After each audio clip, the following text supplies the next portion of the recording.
Democracy government of the people, by the people, for the people. কে বলেছিলেন এই সংজ্ঞাটা? আমেরিকার 16তম প্রেসিডেন্ট আব্রাহাম লিঙ্কন, একজন মুচির ছেলে। সেই গণতন্ত্রের কি আছে? আপনি নিশ্চয় বলতে পারেন আমি কম বেশি শিক্ষিত।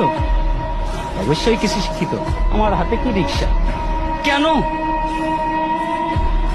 আমি ভালো কিছু করার কি আমার যোগ্যতা নাই, দক্ষতা নাই? আছে, কিন্তু আমার যাচাই বাছাই করার আমার প্ল্যাটফর্ম পাই। তার আগে ওনারা খেলা শুরু করে দিয়েছেন, খেলা হবে, খেলা হবে। আরে কি খেলা হবে? আপনি কি খেলতে চান? কি খেলতে চান? আমরা তো এই দেশের জনগণ, সাধারণ মানুষ। আপনি আমাদের কাতারে আসেন, তারপর খেলা কাকে বলে আমরা খেলবো। আপনিও খেলেন। দেশ স্বাধীন হয়েছে, এই স্বাধীনতার দলিলটা কার কাছে আছে? দলিলটা কার কাছে আছে? ওই বলেছিলেন না, বুদ্ধ সাহেব বলেছিলেন, যাও তোমার দিল্লির পূর্বদের কাছে যাও। সেই দিল্লির পূর্বদের কাছেই আছে, যে কারণে তোমার ওই মাসি পিসি সম্পর্কটা।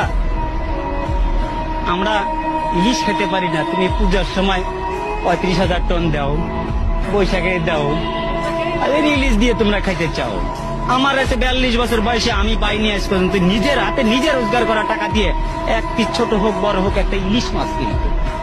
আরে বৈশাখ মাসে আমরা ইলিশ দিয়ে পান্তা কোথার থেকে, লবণ দিয়ে তো খাওয়ার সুযোগ পাই না। মানুষের কমপক্ষে 5টা মৌলিক অধিকার আছে। 5টা মৌলিক অধিকার হচ্ছে: 1, খাদ্য, বস্ত্র, বাসস্থান, শিক্ষা, চিকিৎসা। আমরা কোনটা পাচ্ছি বলতে পারবেন কেউ? আপনারা এখানে যারা আছেন, আমরা কোনটাতে স্বয়ংসম্পূর্ণ আছি? শিক্ষা ব্যবস্থাকে কোথায় নিয়ে যাওয়া হয়েছে? শিক্ষা ব্যবস্থাকে এমন একটা জায়গায় নিয়ে যাওয়া হয়েছে যেখানে ব্যবসা তো আছেই, কিন্তু শিক্ষা ব্যবস্থা, আগামীকাল থেকে পরীক্ষা আছে কিছু কিছু জায়গায়। আমার ছেলের জন্য আমি পরীক্ষার ফিস পাঠাই দিছি এই রিক্সা চালিয়ে। সেখানে দেখলাম যে বাবা তোমার পরীক্ষা কিভাবে হবে? বলতেছে 8-10 জন করে গ্রুপ নিয়ে হবে পরীক্ষা।